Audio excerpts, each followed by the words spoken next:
You're listening to the Options Insider Radio Network, the home of the Options Podcast. For more quality options programs, visit theoptionsinsider.com or search for Options Insider Radio Network in your podcast provider of choice. Listeners can also access all of our programming through our mobile app available in the iTunes and Google Play stores. Select programs are also available via live stream at mixlr.com/options-insider.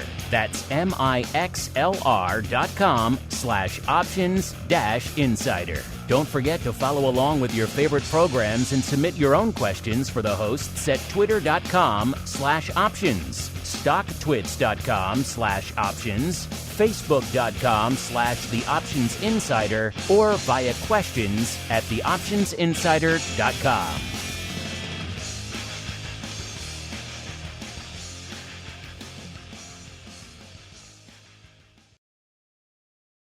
All right, here we are, 11 o'clock.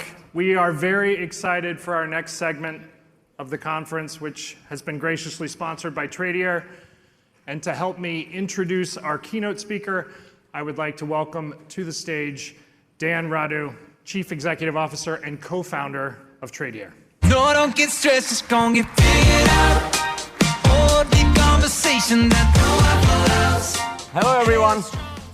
You know, my daughter asked me to say this. The last thing I want is to stand in between you and a Navy SEAL commander. I'm going to get the heck out of here really quick. So anyway, I hope everyone is having a great time. We certainly are. My name is Dan Raju. I'm the CEO and the co-founders of Tradier. And I'm so excited that we have an opportunity to sponsor and be a part of this crowd. I'm very thankful to the OIC for inviting us, and happy to be a part of the keynote here, and to some extent, to a great extent.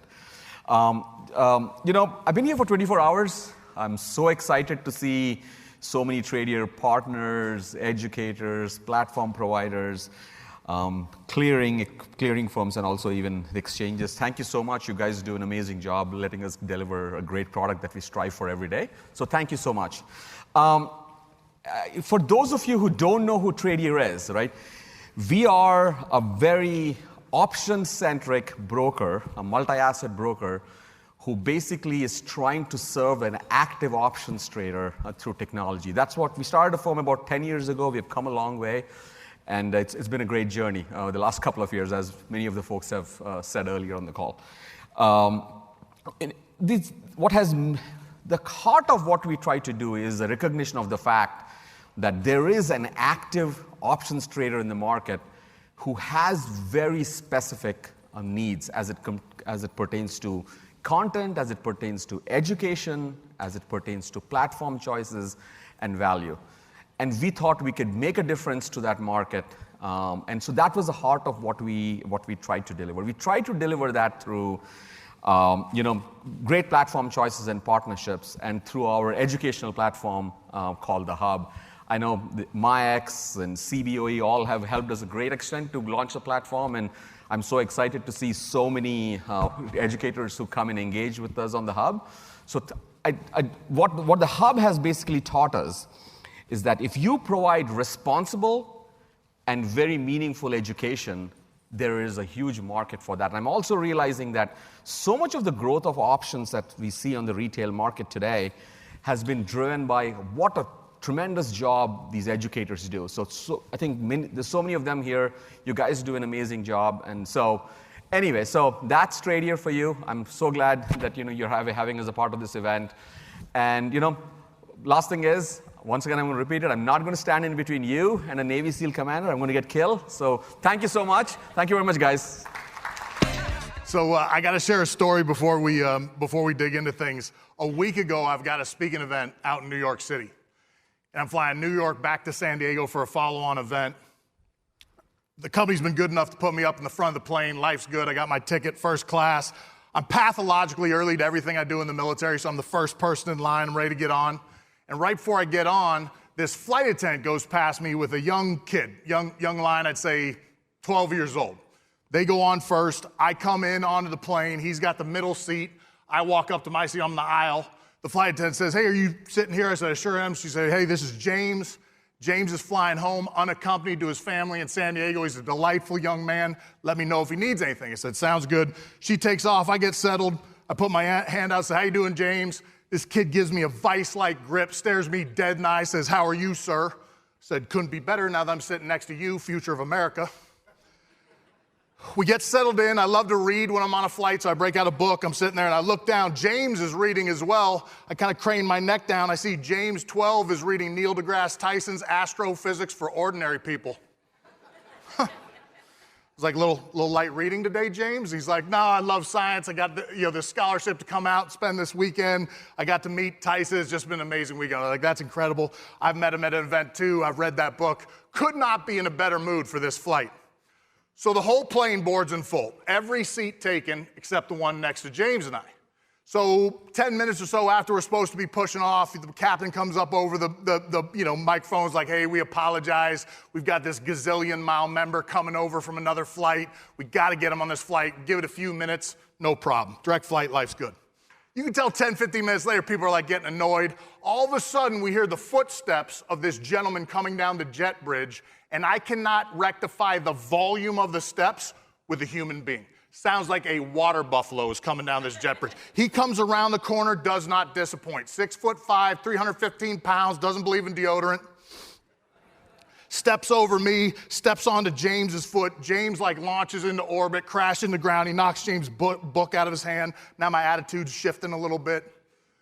He sits down, he kind of gets himself settled. I could tell James doesn't know what to do because the book is underneath this guy's feet. Guy kind of picks it up and looks at it, sort of throws it at James. Now my attitude's shifting precipitously. He says, he looks at James, he's like, what are you reading there, kid? He's like, oh, it's a book on physics. He's like, oh, what do you think, you're smart? Now I'm looking around first class, see if there's a federal air marshal on this plane. I'm like, I can put this guy to sleep before we take off. As it turned out, James needed no help whatsoever. He's like, I never really thought about how smart I am. I just love science. Big guy's not done. He's like, well, I can prove whether you're smart or not. Let's have a conversation. James looks him dead in the eye and says, great, sir, what subject would you like to talk about? Big guy's taken aback by his confidence. He's like, I don't know, kid, why don't we talk about nuclear power? James says, fascinating subject, would love to discuss that with you. I've got a question for you first. Horses, cows, deer, they all eat grass. One poops in big clumps, the second wet patties, the third tiny pellets. Why? The guy thinks about it for a second, says, geez, kid, I don't know. James 12, without skipping a beat, says, well, sir, do you really feel qualified to talk about nuclear power when you don't know shit? Yeah. Best flight of my life. You see a kid in the next 6 months, around 12, 13-year-olds named James, probably reading a book on science, you tell him Commander Denver says hello. You're in for a treat. Yeah, you're in for a treat. All right, so let me see if the slide, there we go.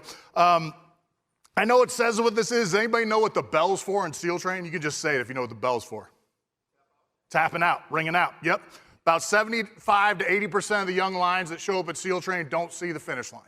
Almost all leave of their own volition. We don't drop that many people from training. The program is as hard as we've designed it to be, as hard as most people find it to be. And at some point, they say, I've never been this cold, wet, and miserable in my life. You guys are crazy. I'm out of here.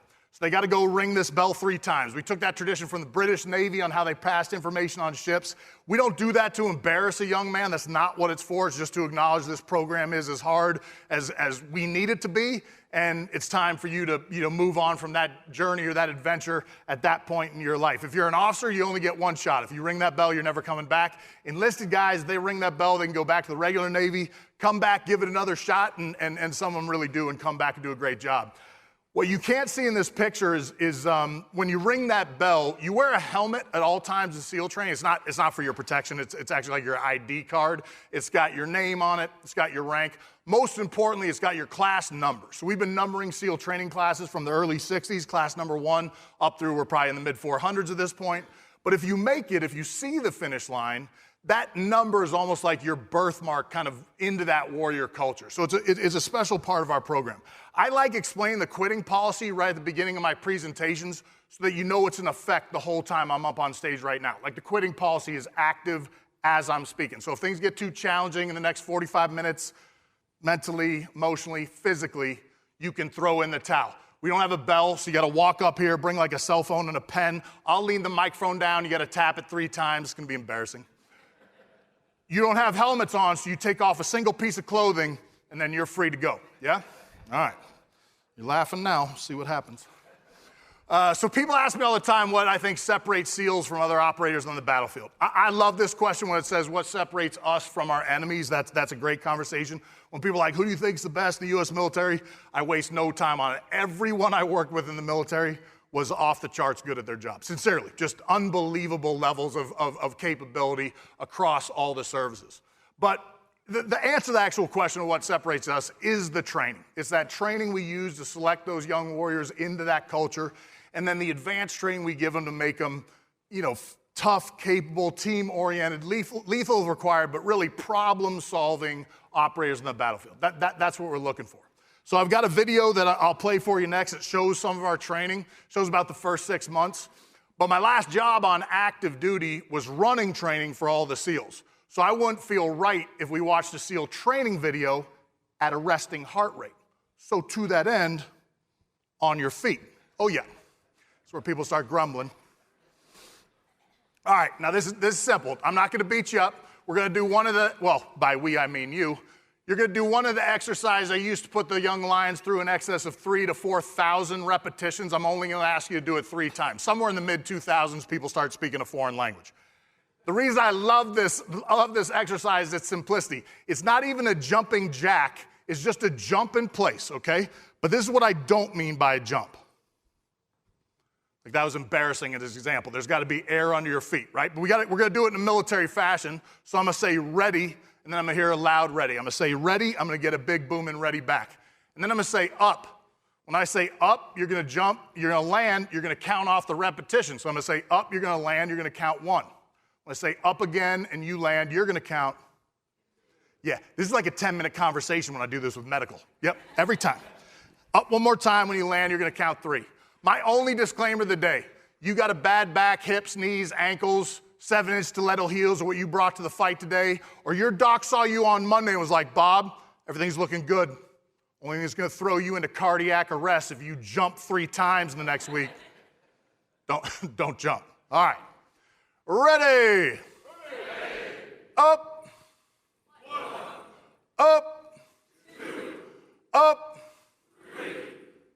There are a couple failure to follow instructions. You know who you are, I'm not gonna point you out. Take seats, let's watch a little training. 4,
That's about the first 6 months. Like I said, that's to find out if you're committed to the program.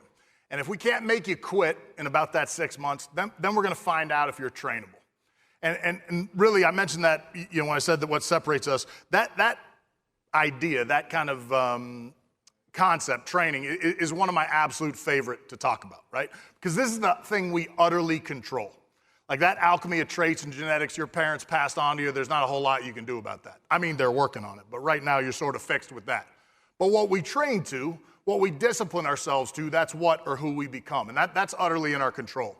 So I've got an example that helps illustrate a point I want to make about training and kind of this concept. I go to a lot of different events, a lot of different industries. I get asked to talk a lot about a bunch of different topics.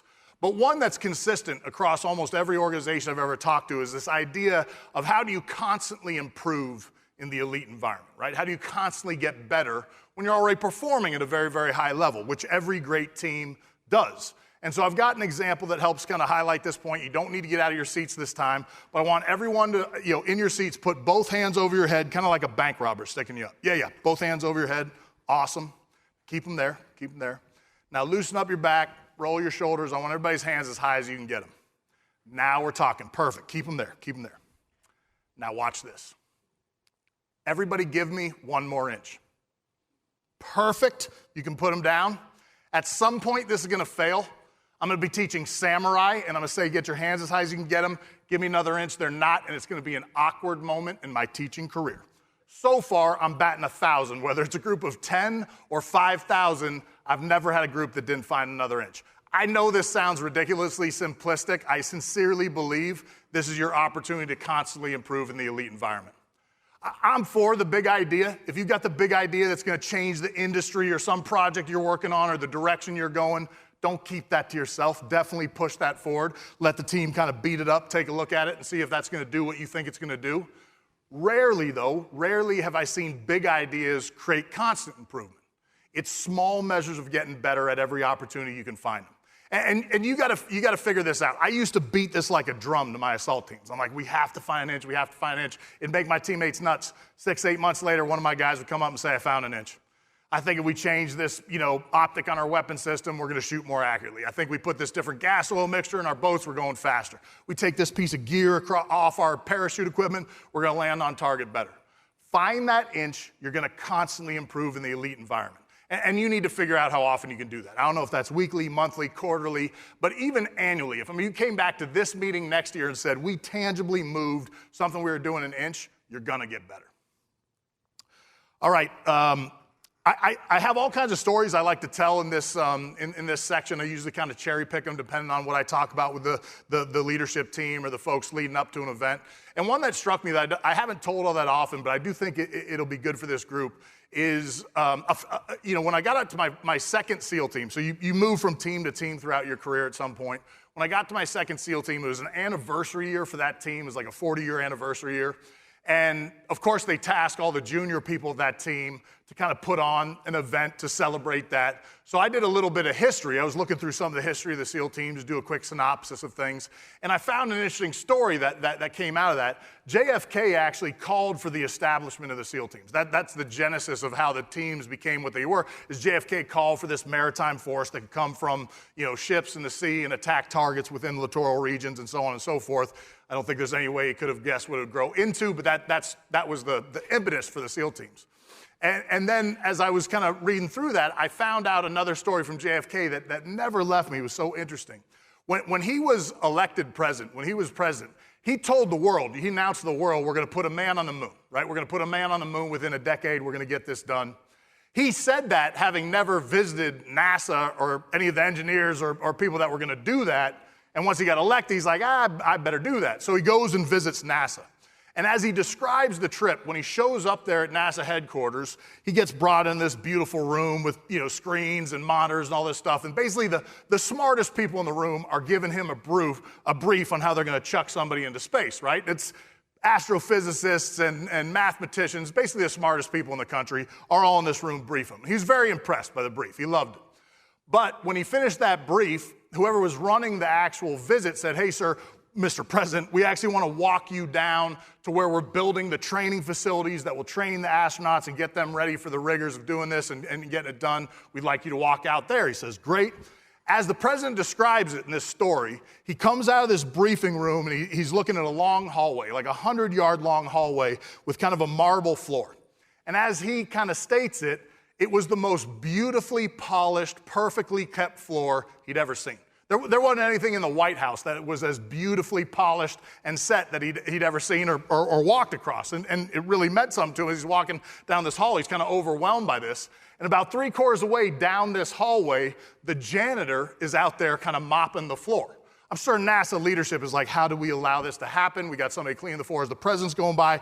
Too late now. He, of course, stops and starts chatting with the janitor. They're going back and forth. And very quickly asks the janitor, what is your job here at NASA? as if it wasn't obvious. But the janitor's answer is the thing that struck the president the most from the trip. The janitor said, without skipping a beat, Mr. President, my job is to put a man on the moon. It's the number one thing he took away from that visit. Not the math, not the science, not the tech that was going to get it done. He said, if the janitor knows what we're here to do, we're going to win this race, no doubt about it. I tell this story because it really makes me think of some of the things we very much had to look at in the SEAL teams, and I think every organization need to look at, both at an individual level and a leadership level. It's this idea of doing the tactical very well, doing your job well. That you have to get good at, proficient at, and do in an exceptional way. But you can't do that and lose sight of the strategic vision, right? The long-range goal or what you're trying to achieve. If you can build in yourself or in your teams tactical proficiency, right? Most beautiful floor you'd ever seen, but then a vision of what you're trying to achieve, those are unstoppable teams. Those are unstoppable teams. Keep those in mind. Tactical, do that well. Keep your focus on the strategic. Stand by for what happens next. All right, hoo-yah. This is the SEAL battle cry. So for centuries, warrior cultures have had some word they use to fire themselves up and cheer and run across the battlefield to face their nation's enemies. In the SEAL teams, it's hoo-yah. The thing that's interesting about this is across all the U.S. military services, everybody has the exact same word. It just sounds totally different depending what service you're in. Anyone that serves knows what I'm talking about. In the Army, it's as if the only place they recruit people from is the Deep South. Apparently, that's the only place they get people in the Army. Sounds like this. Who, Sergeant, who? That's what it sounds like in the Army. If there are any Marines in the room, give me a devil dog bark. Sounds like that, spelled like that. By far the best version. If there are 4 of them in here, it'd like go into like barking off the wall. It'd be a full howl. We'd be here for a minute. It's by far the coolest version, no question in my mind. Makes me think SEALs are the most literal people on the battlefield because that says hoo-yah and we say hoo-yah, but I digress. This word really makes me think about the culture of the SEAL teams. And I think culture is honestly what it's all about. I mean, if you have a good culture in an organization, a team, a project, that team, that project's gonna fly. If your culture is toxic or not supportive of one another, you're in big, big trouble no matter what you're trying to do. The SEAL teams have an amazing culture. It's something that we drive into the students from day one, usually with a tremendous amount of sand, concrete, cold water, and pain. But consequently, that team becomes very tight and is able to do special things on the battlefield. As I described earlier, 75 to 80% of the people don't make it. Every day of SEAL training is hard. Literally every day is hard. You're cold, wet, sandy, and miserable, just beat down the entire time. But there is one week that sort of rules them all. If you've read anything about the SEAL teams or about SEALs, it's called Hell Week.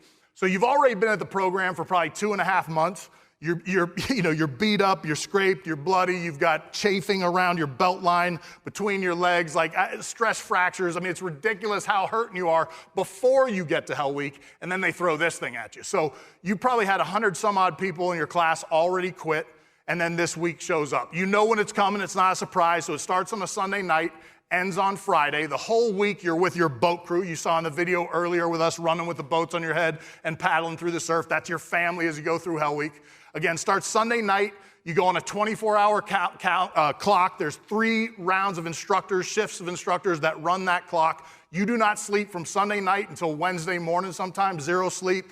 Get maybe an hour-and-a-half nap on Wednesday. If you knew what you were going to feel like after that nap, you would have skipped it. Thursday, you get another nap. Hopefully on Friday, you see the finish line. That's Hell Week.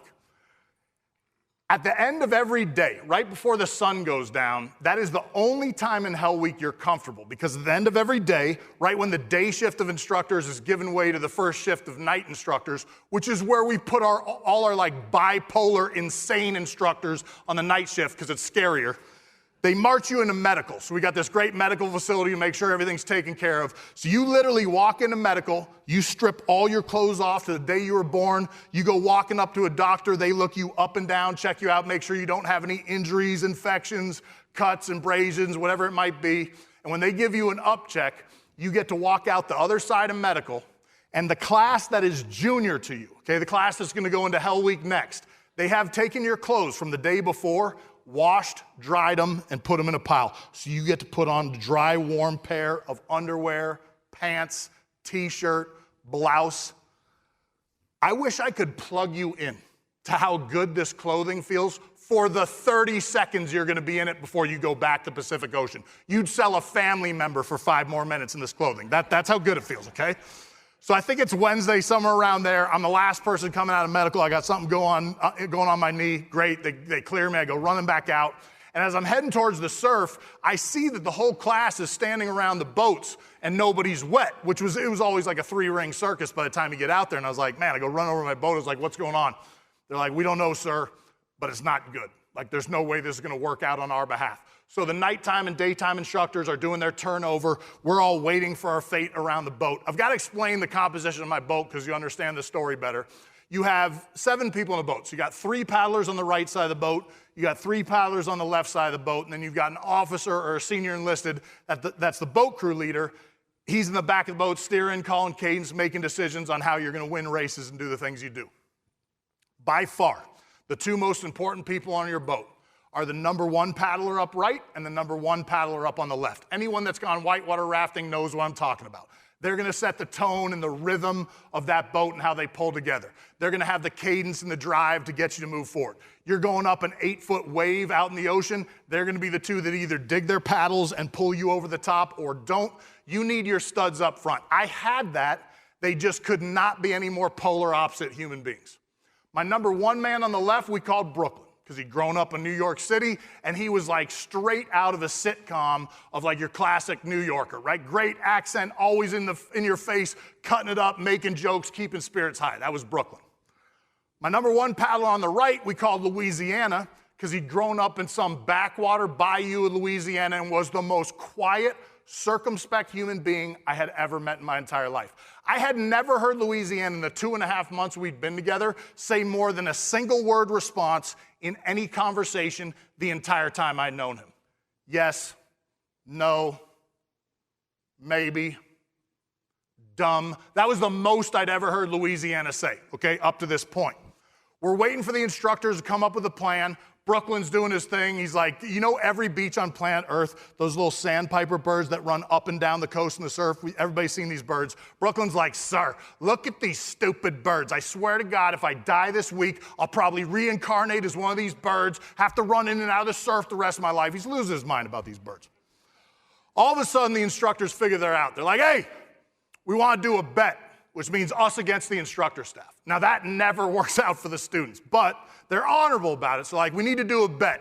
You guys got to come up with something creative. And they were very specific about this. They're like, look, we want 3 bets, the best one we're going to pick, and it's got to be something different. It can't be the normal, feats of strength or holding your breath or swimming underwater. It's got to be something cool, something unique, right? So all the boats kind of come together. Oh, here's the stakes. They said, and if you win, and they're honorable about this, whatever the bet is set for, if you win, you get to stay dry until the sun breaks the horizon, which is probably 20 minutes of sunlight left. Mind-boggling stakes. So all the boats come together, making a plan. Brooklyn's doing his regular thing. He's like, sir, I think if we take 2 telephone poles and tie some life preservers around it, we can create a bridge. Not a bad idea. And then all of a sudden, Louisiana says, sir, I have a bet. Now that's 4 more words than I ever heard Louisiana say. So I was like, everybody shut up. I was like, what do you got? He says, sir, I talk bird. I said, you got to repeat that. He said, I talk bird. And I was like, shit, that's what I thought you said. I don't know what that means. He said, well, sir, have you ever been duck hunting? I was like, nope, grew up in the Bay Area, California, not a lot of duck hunting. As it turns out, there's a lot of duck hunting out there. I just didn't know that because my dad wasn't a duck hunter. He's like, well, when you go duck hunting, you get out in a rice field or a slough or a body of water, get all camouflaged up, you throw out a bunch of decoys, then you start calling ducks in. You do a bunch of calling, they fly in, and you shoot them. I was like, I got you. He's like, well, I'm a junior Louisiana State duck calling champion. I said, okay. He's like, well, it's February, and we're in the Pacific Flyway, which means every duck from the Aleutians and the Bering Sea is flying south for the winter. I was like, I went to kindergarten, I remember. And I looked up, and sure enough, ducks are flying left on the coast of California. He's like, I'm pretty sure I can get this whole beach set up, and we get everything quiet, and I can call some ducks to come in here and land on that little pond behind us. At all times in the winter at SEAL Train, our obstacle course has a little depression in this corner where apparently it never drains. If it's rained or there's been big surf, there's like a little 1-acre pond that just sits there. It's like, I'm pretty sure I can call ducks in to fly into this pond. And I said, this is the worst idea I ever heard. but we don't have anything better, so we offer that up. And you can imagine what the instructors pick. So I was like, of course. I go walking back, I'm like, they picked the bird thing. All of a sudden, Louisiana turns into the most vocal, capable, focused leader I've ever seen in my entire life. Like if Patton had been standing next to him, he'd been like, okay, you're in charge, got it. He turns the whole class, and I needed every single boat turned upside down, parallel to the beach, every student under a boat so no duck can see a human head on this beach. Turns to the SEAL instructor staff, he's like, I need all you gentlemen over the berm, lying prone, so nobody can see you. You can tell the instructor's like, is he talking to us right now? We could murder him without penalty. And I was like, be careful. He's like, you come with me, sir. I get up on the berm, we lay down. Everything's quiet. Sure enough, ducks are flying past. And he starts quacking. Quack, quack, quack, quack, quack, quack, quack, making all these duck noises. I was like, this is the end of my leadership journey, right here. I mean, at a minimum, I take a nickname into the next 20 years of my career for saying yes to this idea. He's quacking, no ducks are moving, all over the place, everything's getting chaotic, but the students are staying still, the instructors are staying still. We're probably 4 minutes in, I look over the instructors, they're like, this was your idea? Like, I was like, I don't know what to tell you. I turned to him, I was like, hey man, you gotta make something happen. He's like, no, I'm just getting my rhythm down. He's like, you see this V squadron of greenheads about 100 yards off the beach? I was like, I don't even know what a greenhead is. And he's like, those ducks. I was like, mallards? He's like, yeah, I was like, we call them mallards. Like, we call them greenheads. I'm like, fair enough. Here they come, he's calling. I kid you not, all 8 of these ducks get like 40 yards in front of us. He changes like the rhythm of the call and like the cadence of the call. I kid you not, all 8 of these birds set their wings, fly directly overhead, and land on the pond behind us. It was like Rudy just made that final tackle at Notre Dame, right? The whole class has him up on their shoulders, is losing their mind, screaming, cheering, patting him on his back. SEAL instructors are running over the berm like, that's the most incredible thing I've ever seen in my life. You're gonna be in charge of the Navy someday. I have a daughter I'm gonna introduce you to. I'm walking around, I'm like, I told you he talks bird. I said this from the beginning. I don't know why anybody doubted me trying to salvage my leadership reputation. I tell this story for a couple reasons. One, I just really like telling that story. 2, I learned 2 valuable pieces of information in that moment that carried me very well for the rest of my career. Probably better than anything anybody ever taught me about leadership. This is what I learned.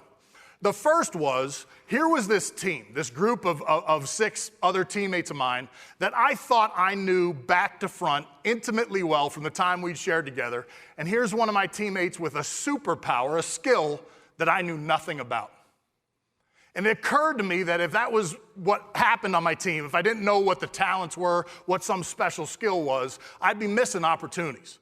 So for the rest of my career, it didn't matter if you were a SEAL, in our admin department, HR, medical, whatever it is, I tried to get to know people. And if I could figure out a way to tease out like your hidden talent or some special skill, and then I could apply that to a job, I would create an instant superstar. I mean, I don't know what you're gonna do with duck calling, but I'd find out one of my teammates had a proclivity towards language, they'd go to language school. Find out one of them was good with video games and computers, they'd go learn to fly drones. If you find your team's hidden talents and apply it to a job, watch what happens, watch what happens. That was point 1, to learn my team, to get to know my troops. The second, which was equally and maybe more important, was to take risk on my teammates' ideas, was to really listen to the team's ideas and take risk on that. What I found in doing so was that rarely did I have the best idea in the room. Almost always one of my teammates had a better idea or an equal idea we should try. And when I'd go with that idea, or we'd go to marinate that or to see what it'd do and flourish, the connection I'd have with the person and that they knew they were heard and listened to and their opinion was valued just upped the level of the team. And then the secret of that is when you go with one of those ideas, if it succeeds, you push all the credit to that teammate. I mean, write them an award for that idea. If it fails, you take all the blame, as if they never said a word. You do that, your people will follow you to the end of the earth. I guarantee you. Find your team's hidden talents, take risk on your teammates. I guarantee you they won't disappoint you. Very rarely, very rarely. All right, people ask me all the time, what's the number one thing I learned in SEAL training? This is who wins.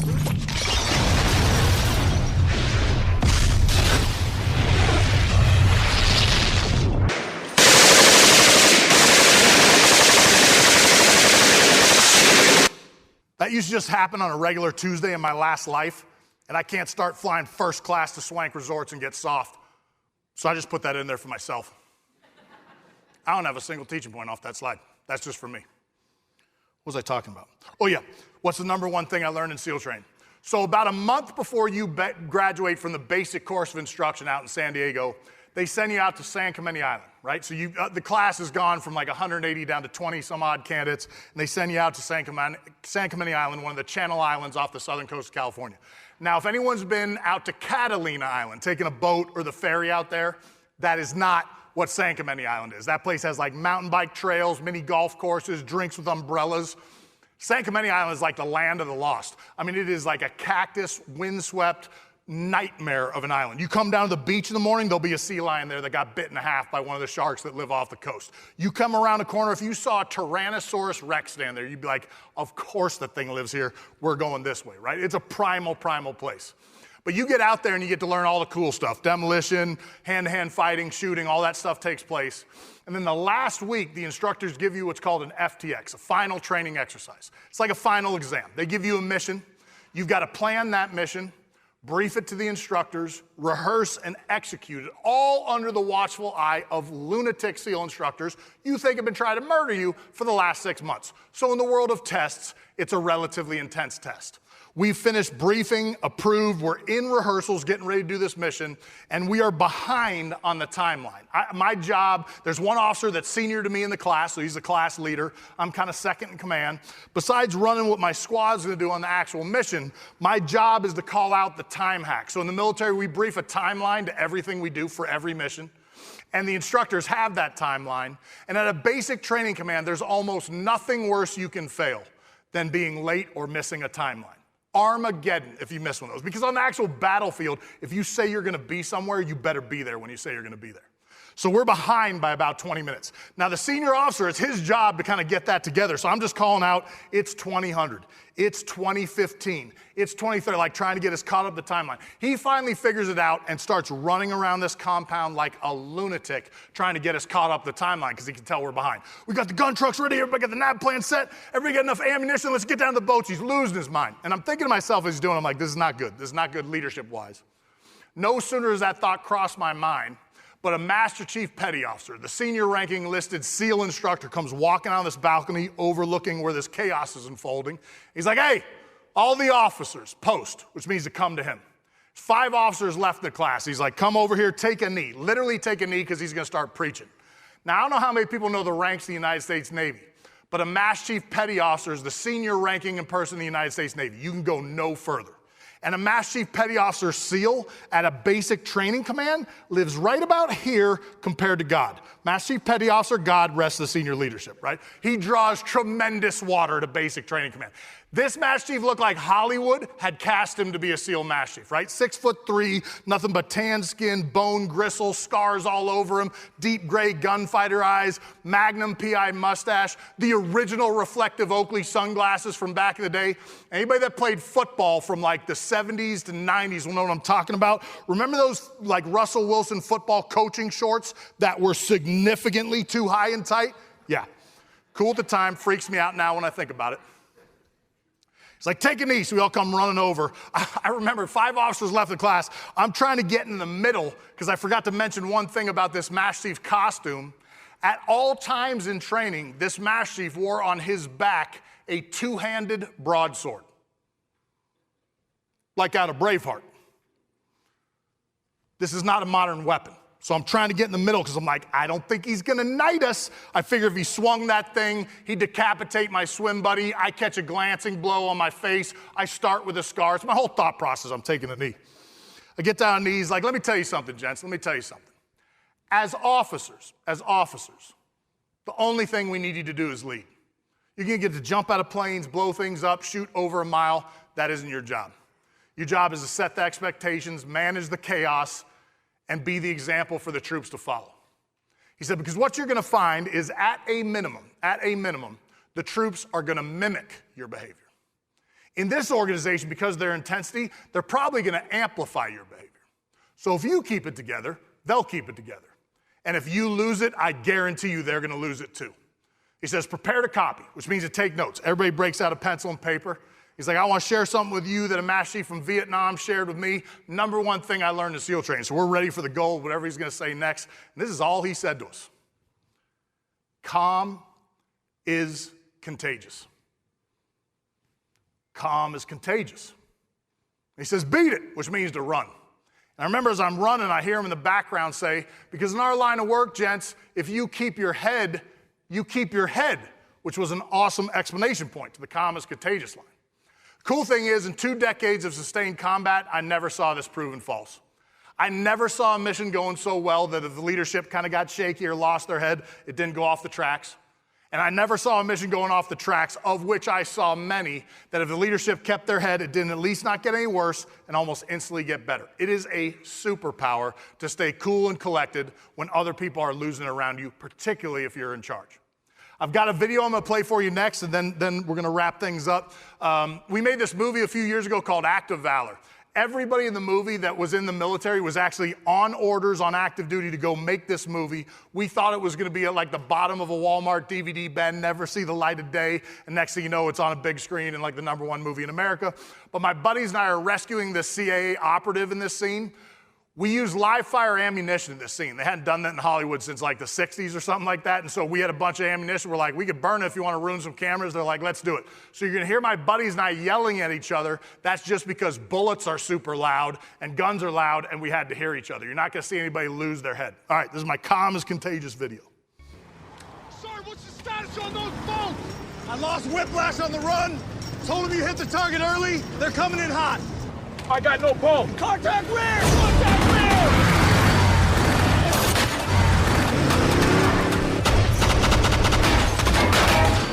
Pick it up, pick it up!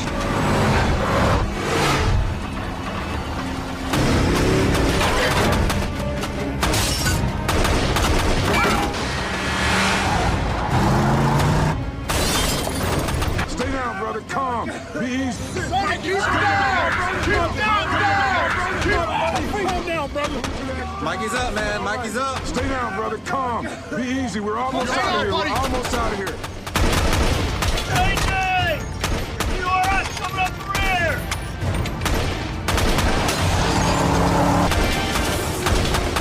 Whiplash! Whiplash! Secondary extract is burnt. Moving to tertiary extract. I have 8 packs. 7 Sierras, 1 package. Package with multiple wounds. The Sierra has gunshot wound to the head. This will be a hot extract. Water! Water! Water! Going in, going in! I got her, I got her.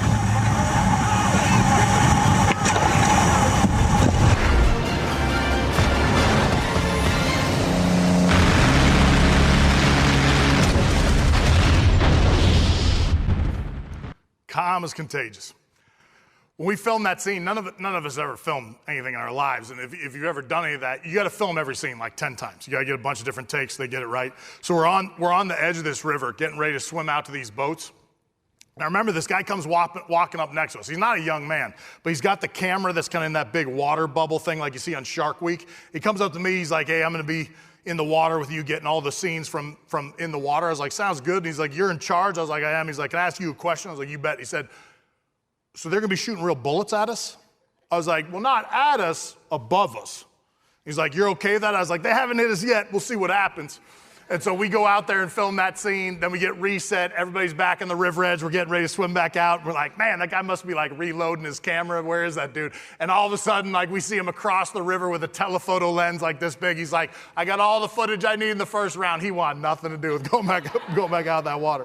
If you could bring that slide back up. I'm terrible about at self-promotional type stuff, but my bride helped put this together for me. If you text ever onward to that number, you can sign up for something I call my Commander's Coffee. So once a month, I release a video, no more than 2. I will not crush your inbox with every Tuesday white noise emails or offers or things like that.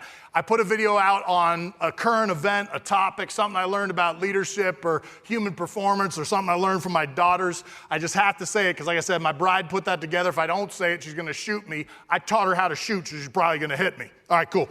So the very first time I did one of these speaking events, I was trying to figure out how do you close, right? How do you stick the landing at the end of a presentation?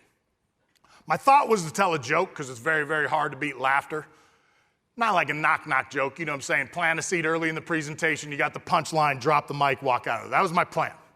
And then right before I'm going up on stage, my cell phone chimes. And I was like, oh man, I got to make a discipline to turn my cell phone off and not have that bother me.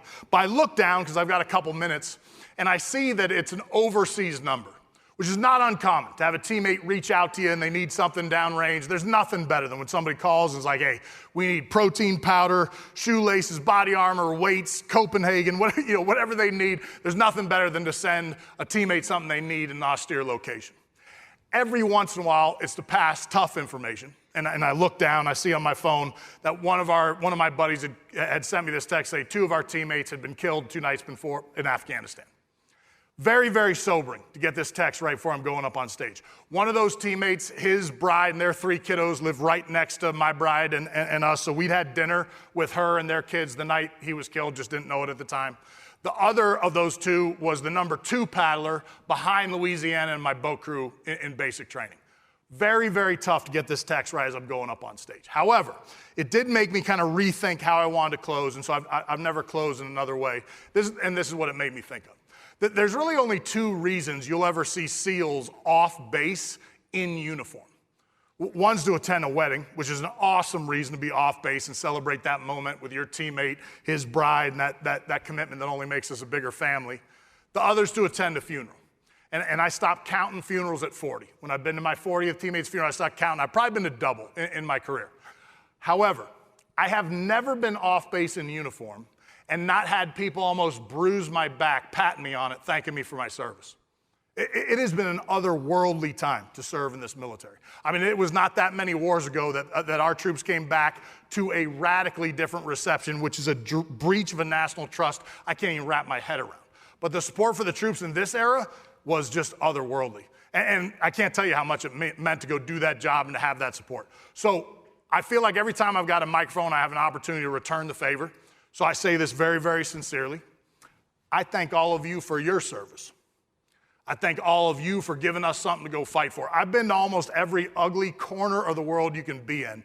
And the experiment we enjoy here, I've never seen anything that even approaches it. I mean, there's no way the founders could have thought of how good this would get and how great it would become. And the only way we're going to ruin it is we're going to do it to ourselves, which we might be trying to do. But I think we can keep it together if we make some good decisions. So I thank all of you for your service. If I can be service to any of you moving forward, please call on me. And I really appreciate the time. Thank you so much for having me today. Yeah, thank you. Watch how I do it. That's the way I do it. That's the way I do it. Watch how I do it. That's the way I do it. That's the way I do it.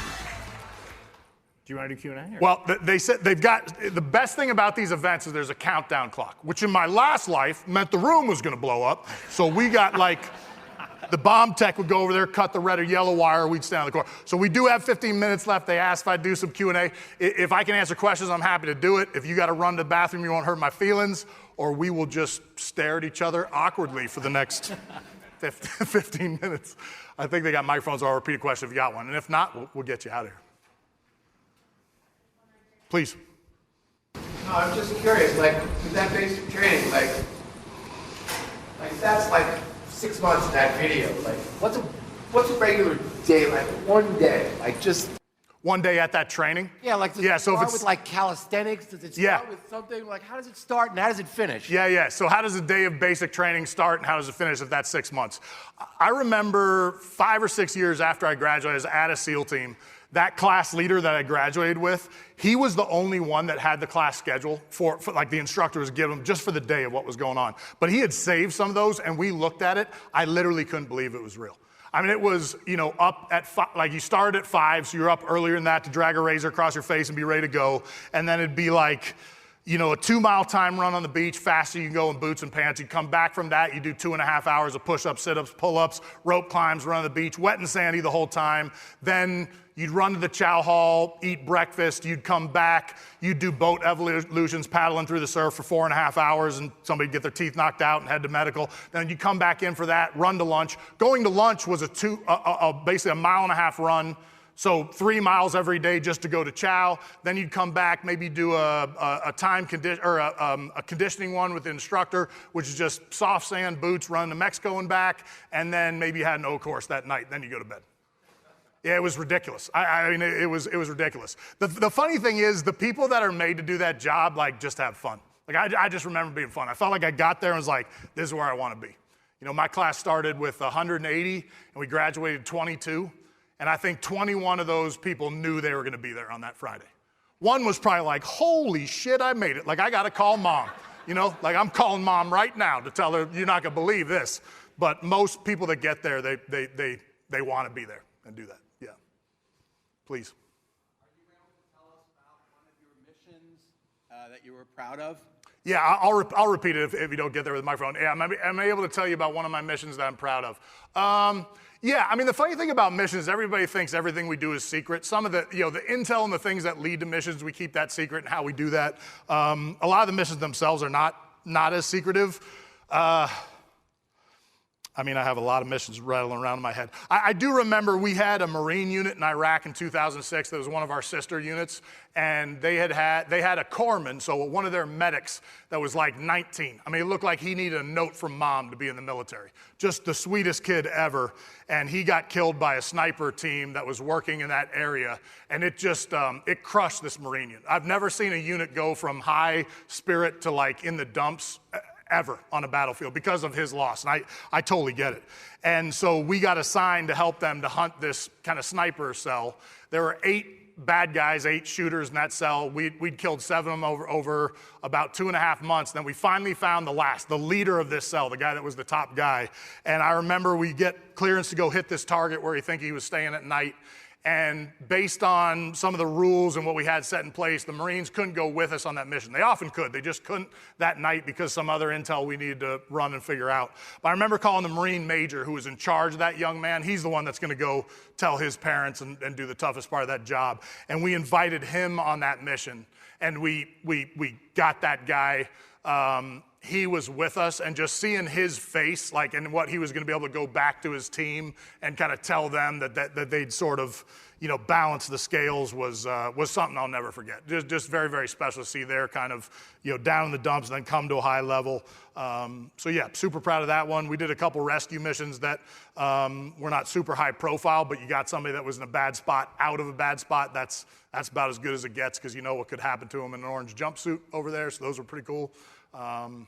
Yeah, it's just unbelievable amounts of time that our teams did incredible things. It was really, more than any specific mission, I just missed the like overall competency and excellence of my teammates.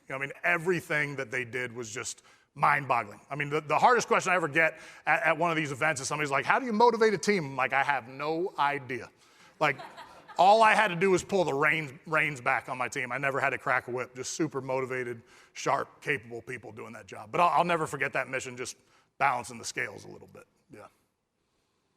Please.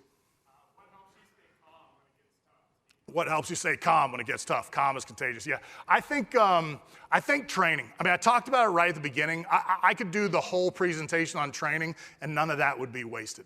We just did so many reps preparing for the mission we'd see on the battlefield, and we did it at such a high level of intensity. I mean, we lose people in training every couple years. Like somebody will die in training just because we go so hard in training. I'm not saying that as a goal to reach, but we push it so hard that when you actually get to the battlefield, I never was scratching my head wondering what to do. We just work on problem solving. We have tons of events in training. If I were to run training, like if you did a training with one of your teams, I'd run trainings that are built to fail. I'd make it fail and then see how people react and how they respond and how they come back from that and handle and metabolize that. I didn't have a hard time. I didn't feel like I had to throttle or do anything different to be calm. I also knew through that practice that getting all fired up and emotional did not help. So if you could just stay calm. If you ever talk to jet pilots, like if you hear jet pilots or police that are in a chase, like if somebody on the radio in that situation is kind of yelling or extreme, they'll ask them to back off. Like you'll just hear pilots like as their plane's crashing, they'll be like, well, we're getting real close to the mountain.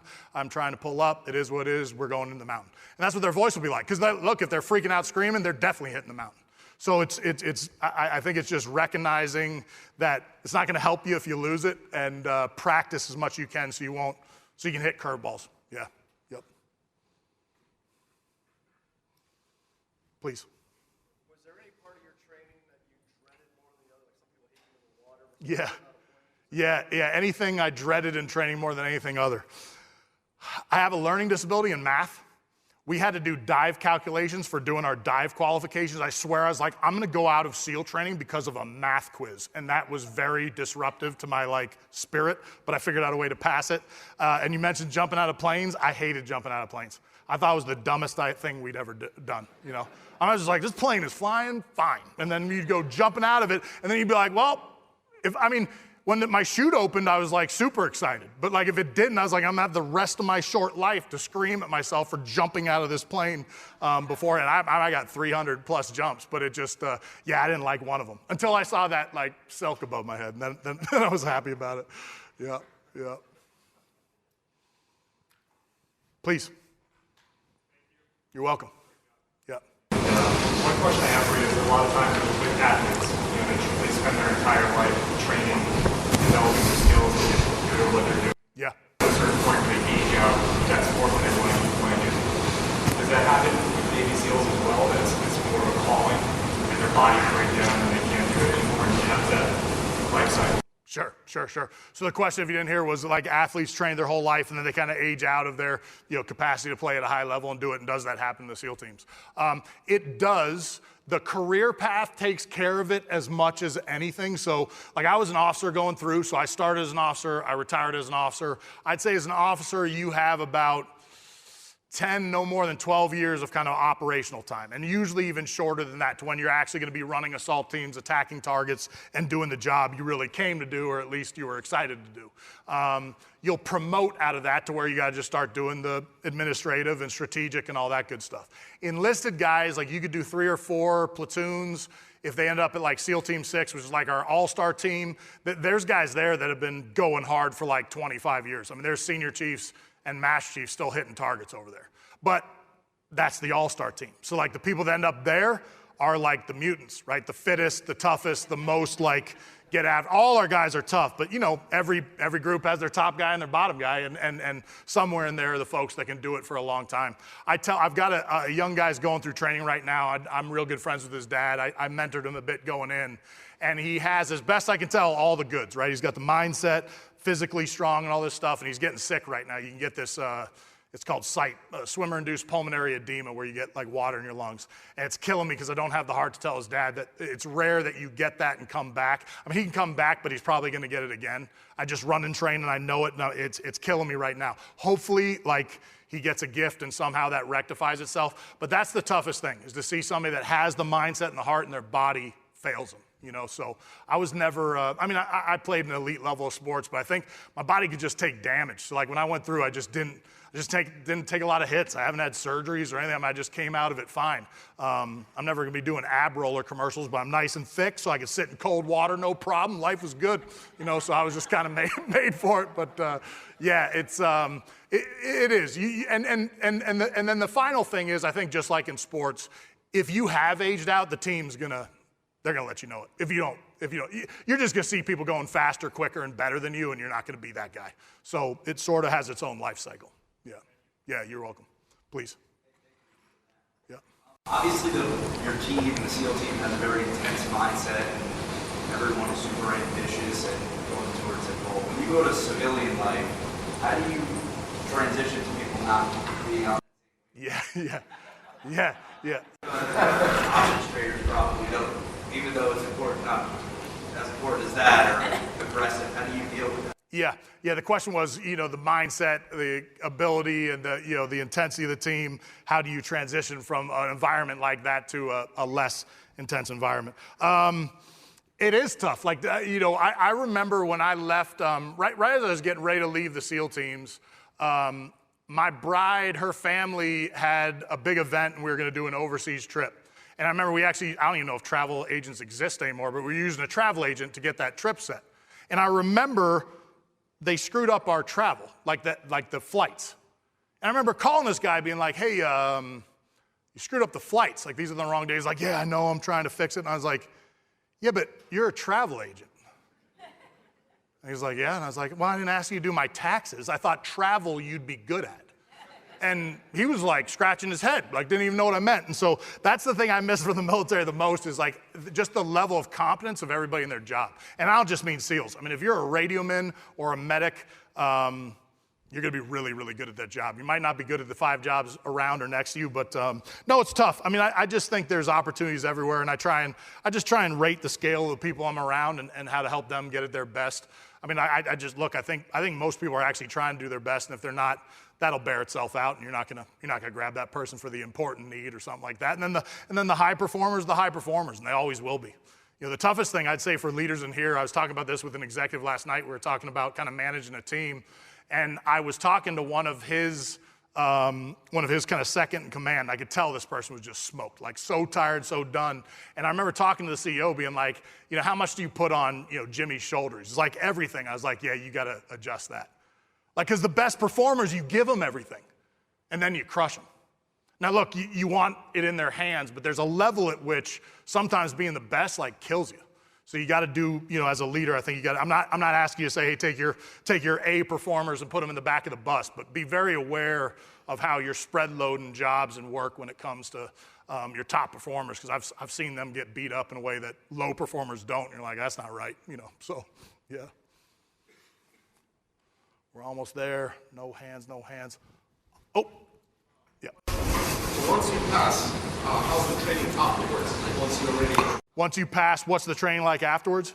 Yeah. So when you finish that basic course, really you do learn most of the skills you're going to use on the battlefield. And then literally the day you graduate from the basic course, you start an advanced training program that goes another 6 months that basically repeats it with far more specificity on what the job might be coming, what you're going to need at the team, new technology, new systems, and things we're operating on, and just performing at a much, much higher level. Then you show up in an actual SEAL team. It takes you almost a year from the day you start to the day you get to a team, and you're a pretty capable person at that point, and then you'll jump into an assault team, and you'll do workups and training missions for 6-8 months, almost a year, before you'll ever see the battlefield. So you have a tremendous amount of time to kind of learn that skill set and constantly, you know, sharpen the sword as you're going through. So it's constant training. I mean, the first 10 years of your life is just training, deploying, and constantly staying sharp on all the jobs. And, you know, something happened in the water, we got to start focusing on the water.